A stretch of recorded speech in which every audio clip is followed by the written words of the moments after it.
Imagine a scenario where an American soldier and a North Korean soldier face off on the battlefield.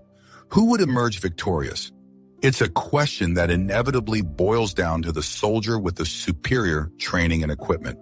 Both would undoubtedly be skilled in combat, but one could possess a distinct edge. Let's delve into a head-to-toe comparison of an American Army soldier and a North Korean soldier to decipher who might have the upper hand. Becoming a soldier is a journey unique to each nation. However, the paths to soldiery in the United States and North Korea represent two drastically different approaches. In the United States, potential recruits can connect with a recruiter who will guide them through the enlistment process. Recruits are encouraged to ask questions, and the recruiter readily discusses joining the Army in person, over the phone, or via email. This process is straightforward, yet informative, allowing potential recruits to determine if the Army aligns with their aspirations. This stands in stark contrast to the North Korean military recruitment process. Every North Korean citizen is obligated to join the military. It's not a matter of choice. While the U.S. boasts the world's most powerful military, no one is currently compelled to serve. This starkly contrasts with the Korean People's Army. If you are born in North Korea, you can be certain that you will serve in the military at some point. You can be certain that after being recruited into the U.S. Army, soldiers undergo basic combat training.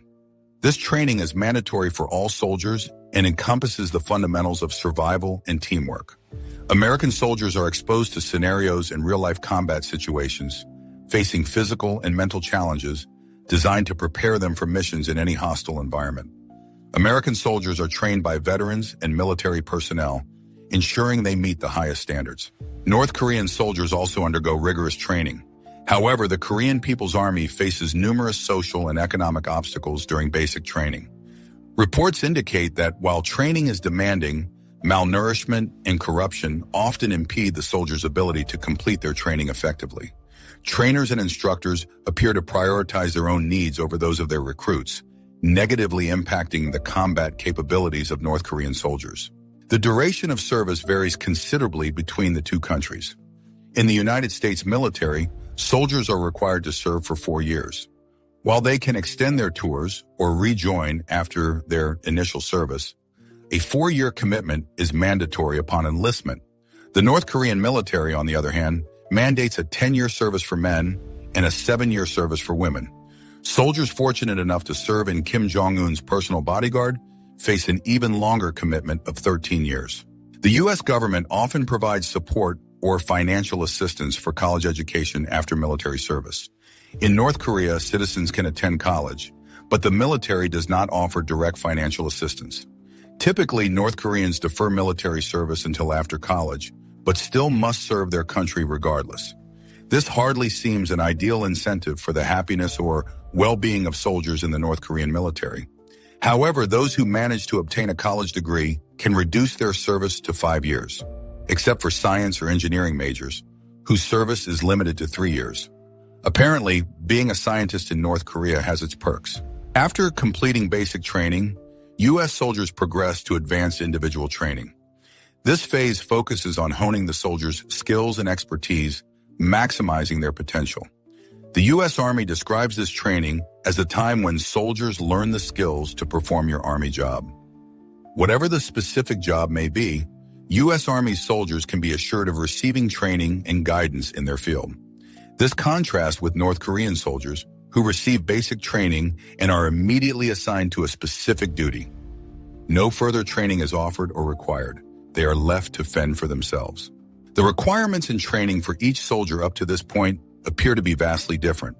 At the end of their respective training regimens, the American soldier has received incentives and specialized training, while the North Korean soldier has been forced to enlist for an extended period without specialized training. The American soldier seems to have the advantage thus far. The United States Army takes pride in providing a comfortable lifestyle for its soldiers. The Army emphasizes that a soldier's duties are to uphold the Constitution and protect American freedoms. Like all U.S. citizens, soldiers are granted free time to spend with family and friends and pursue other interests. The Army provides soldiers with access to education, housing, health insurance, and other basic necessities. The North Korean government's treatment of its soldiers stands in stark contrast. Reports of superiors turning a blind eye to abuse or neglect are common. Bribery is also prevalent within the military. Soldiers who have escaped North Korea have described how military personnel would accept bribes and threaten citizens with imprisonment for non-payment. However, this different mentality stems from the lack of basic living necessities for North Korean soldiers. Unlike their American counterparts, North Korean soldiers lack access to continuing education, top-tier hospitals or healthcare facilities, and housing conditions that meet basic living standards. Perhaps the most concerning aspect is that, according to accounts emerging from North Korea, soldiers, like the citizens, suffer from malnourishment and underfeeding. Reports suggest that soldiers in special units receive adequate care. However, as one defector recounted, the average soldier is only given 2 or 3 potatoes a meal, or are fed solely on raw corn kernels or corn rice. It appears that the lifestyles of the two soldiers differ in virtually every way. To be a formidable combatant, one must be in good health. How does the U.S. soldier stack up against the North Korean soldier in terms of physical fitness and health standards? The American soldier appears to have the advantage here as well. The Army offers various programs to support the health of its soldiers. Specialists assist American soldiers with exercise safety, physical fitness, trainers ensure proper workout routines, food specialists help maintain a healthy diet, and facilities encourage and support soldiers' exercise efforts. The U.S. military takes the lifestyle and health of its soldiers very seriously during their service. Conversely, the North Korean government does not always prioritize the fitness or nutrition of its soldiers as seriously as one might expect. The most significant difference between the two soldiers lies in nutrition. North Korean soldiers who have defected and described their experiences often mention the lack of food. Regular soldiers are almost always malnourished and seek any means to obtain more food. Reports of North Korean soldiers suffering from parasites due to inadequate sanitation also exist. One account states that when a soldier becomes too malnourished to carry out their duties, they are sent home to recover with their family. However, the lack of nutrition and poor lifestyle of most families often result in the soldier remaining malnourished or experiencing a worsening condition.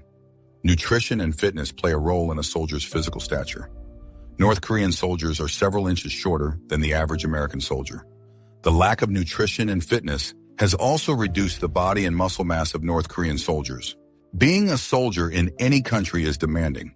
However, being a soldier in North Korea appears to be a completely different level of hardship due to the government's reluctance to address the health and lifestyle needs of its soldiers. Two soldiers may be equally well trained, but their equipment can provide an advantage in a fight. Let's compare the equipment of an American soldier to that of a North Korean soldier. We'll start at the head and work our way down. The United States continuously upgrades and improves equipment for its soldiers. The standard issue helmet for a U.S. soldier is no exception. The American soldier is equipped with an integrated head protection system. This helmet is made of lightweight materials that protect the soldier's head from bullets and flying debris. According to the head engineer, the helmet is designed to be 100% more effective at protecting the American soldier than previous versions. That's impressive. The North Korean helmet is slightly less sophisticated. The standard issue helmet is made entirely of steel. The helmets originate either from the former Soviet Union or are North Korean-made versions that are very similar. This suggests that the helmets of North Korean soldiers have not been updated in several decades, resulting in a less capable head protection unit. The United States soldier also receives protection for their body. Each U.S. soldier is issued a modular, scalable vest as body armor. The newest model is 5 pounds lighter than previous standard issue body armor. American soldiers can also request the ballistic pelvic protector for additional lower body protection. In addition to body armor, the American soldier receives a combat shirt designed to protect the soldier from fire. A regular North Korean soldier is not issued any body armor. Reports indicate that high-ranking officers and special forces may receive some body protection, but the average soldier's body is only protected by their canvas uniform. Not ideal in the heat of battle. What about boots? Perhaps North Korean soldiers have boots specially designed for grip and to protect their feet and ankles. This appears not to be the case either. Although many U.S. soldiers prefer to purchase their own non-government issued boots, The U.S. Army has invested significant time and resources into designing the best footwear possible for its soldiers. North Korean soldiers, on the other hand, often receive used or low-quality boots to wear.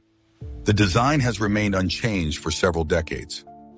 It would seem that the American soldier surpasses the North Korean in terms of lifestyle, health, and combat attire. But what about weapons? North Korea is ruled by a dictator and functions as a military state. They invest billions of dollars into their military programs, so perhaps all of this funding is channeled into the standard-issue weapons of the North Korean soldier.